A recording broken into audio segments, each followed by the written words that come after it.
आज हम आपको सुनाने जा रहे राजा राधिका रमण प्रसाद सिंह जी की प्रसिद्ध कहानी कानों में कंगना। तो चलिए शुरू करते हैं इस कहानी को।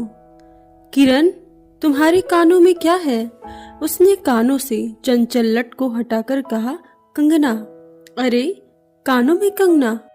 सचमुच 2 कंगन कानों को घेरे बैठे थे। हाँ, तब कहाँ पहनूं? किरण अभी भोली थी। दुनिया में जिसे भोरी कहते हैं वैसी भोरी नहीं, उसे वन के फूलों का भोलापन समझो। नवीन चमन के फूलों की भंगी नहीं, विविध खाद या रस से जिनकी जीविका है, निरंतर काट छाट से जिनका सौंदर्य है, जो 2 घड़ी चंचल चिकने बालों की भूषा है, 2 घड़ी तुम्हारे फूलदान की शोभा है। वन के फूल ऐसे नहीं, प्रकृति के हाथों से लगे हैं, मेघों की धारा से बढ़े हैं। चटुल दृष्टि इन्हें पाती नहीं, जगत वायु इन्हें छूती नहीं। यह सरल सुंदर सौरभमय जीवन है। जब जीवित रहें तब चारों तरफ अपने प्राण धन से हरे भरे रहें। जब समय आया तब अपनी माँ की गोद में झर पड़े। आकाश स्वच्छ था, नील उदार सुंदर, पत्ते शांत थे, संध्या हो चली थी। सुनहरी किरणें सुदूर पर्वत की चूड़ा से देख रही थी। वह पतली किरण अपनी मृत्यु सैया से इस शून्य निविड़ कानन में क्या ढूंढ रही थी? कौन कहे, किसे एकटक देखती थी। कौन जाने अपनी लीला भूमि को स्नेह करना चाहती थी। वहाँ हमारे बाद क्या हो रहा है, इसे जोहती थी। मैं क्या बता सकूं? जो हो उसकी भंगी में आकांक्षा अवश्य थी। मैं तो खड़ा खड़ा उन बड़ी आंखों की किरण लूटता था। आकाश के तारों को देखा या उन जगमग आंखों को देखा, बात एक ही थी।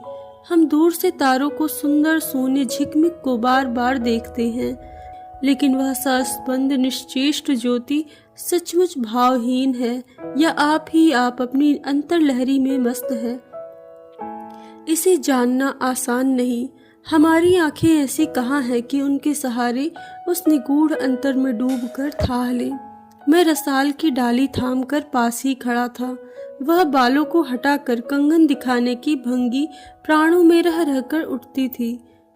जब माखन चुराने वाले ने गोपियों के सर के मटके को तोड़कर उनके भीतरी किले को तोड़ डाला, या नूरजहां ने अंचल से कबूतर को उठाकर शहंशाह की कठोर हृदय की धज्जियां उड़ा दी, फिर नदी के किनारे बसंत वल्लभ रसाल पल्लवों की छाया में बैठी किसी अपरूप बालिका की यह सरल स्निग्ध भंगिमा एक मानव अंतर पर क्यों ना दौड़े? किरण इन आंखों के सामने प्रतिदिन आती थी। कभी आम के टिकोरे से आंचल भर लाती, कभी मैल सिरे के फूलों की माला बना लाती, लेकिन कभी भी ऐसी बाल सुलभ लीला आंखों से होकर हृदय तक नहीं उतरी। आज क्या था? कौन सा शुभ अशुभ क्षण था कि अचानक वह बनेली लता मंदार माला से भी कहीं मनोरम दिख पड़ी? कौन जानता था कि चाल से कुचाल जाने में, हाथों से कंगन भूलकर कानों में पहनने से माधुरी है। 2 टके के कंगन में इतनी शक्ति है।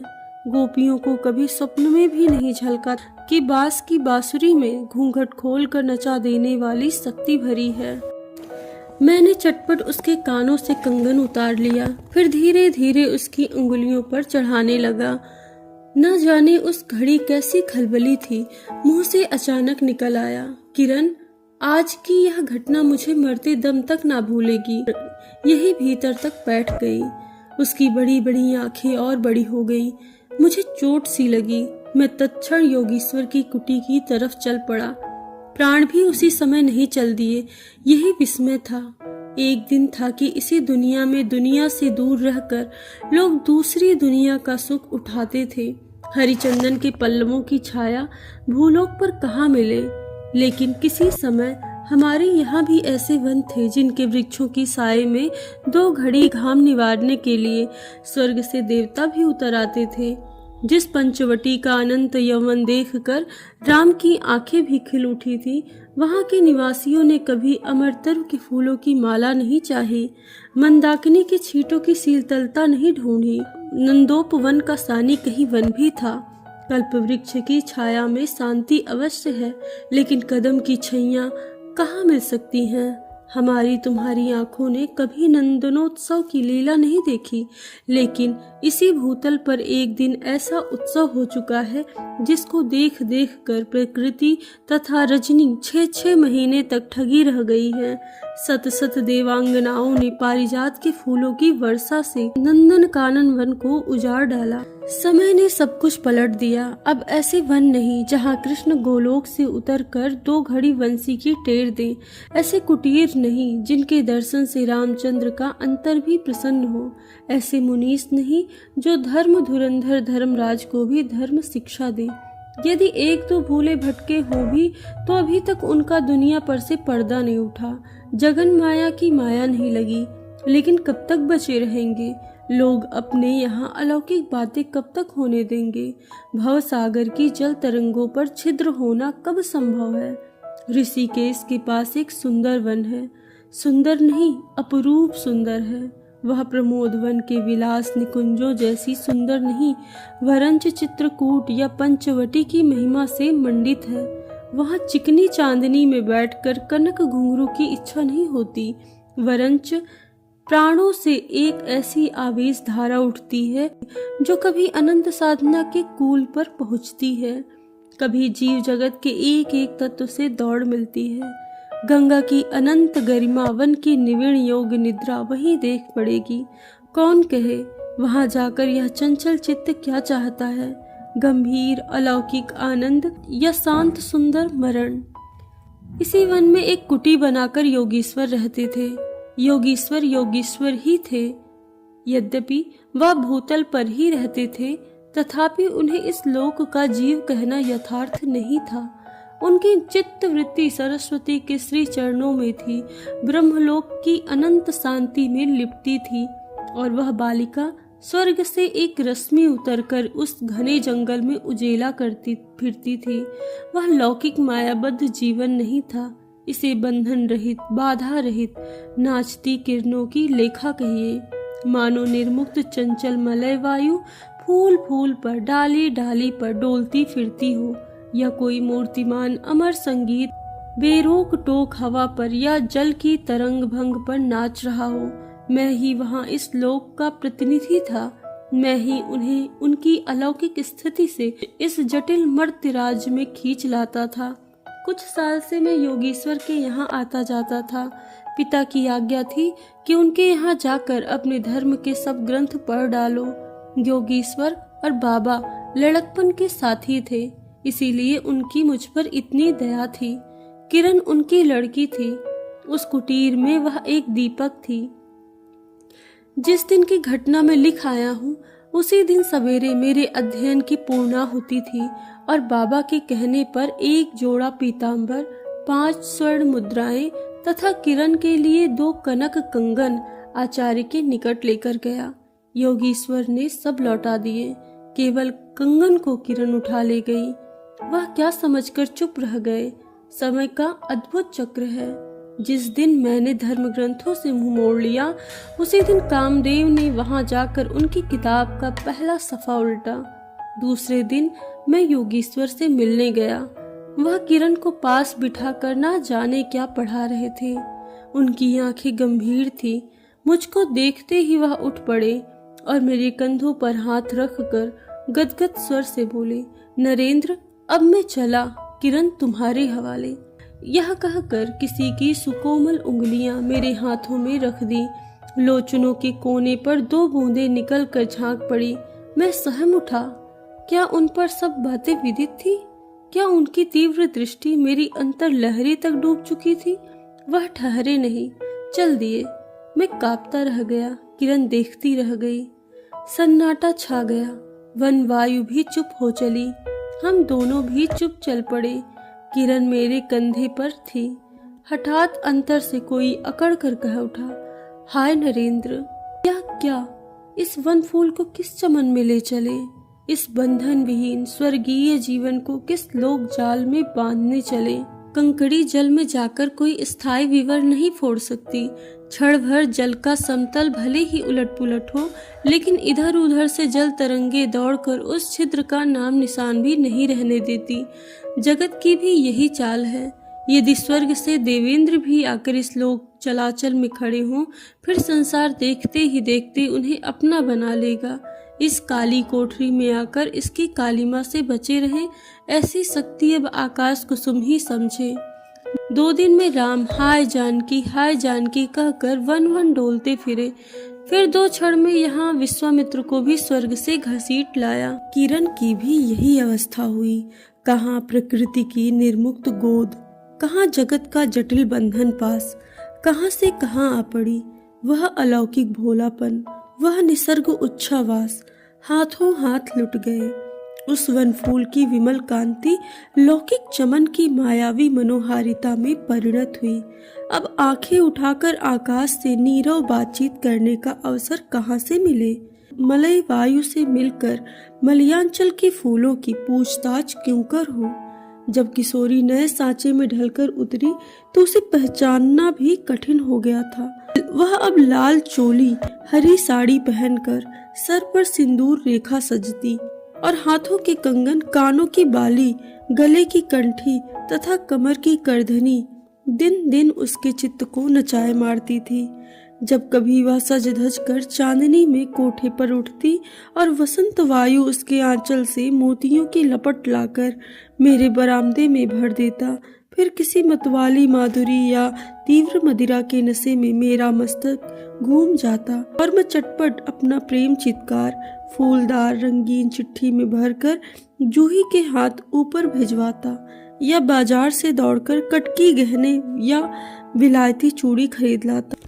लेकिन जो हो, अब भी कभी कभी उसके प्रफुल्ल वदन पर उस आलोक की छटा पूर्व जन्म की सुख स्मृति वह चली आती थी और आंखें उसी जीवंत सुंदर झिकमिक का नाच दिखाती थी। जब अंतर प्रसन्न था, फिर बाहरी चेष्टा पर प्रतिबिंब क्यों ना पड़े? यूं ही 1-2 साल मुरादाबाद में कट गए। एक दिन मोहन के यहाँ नाच देखने गया।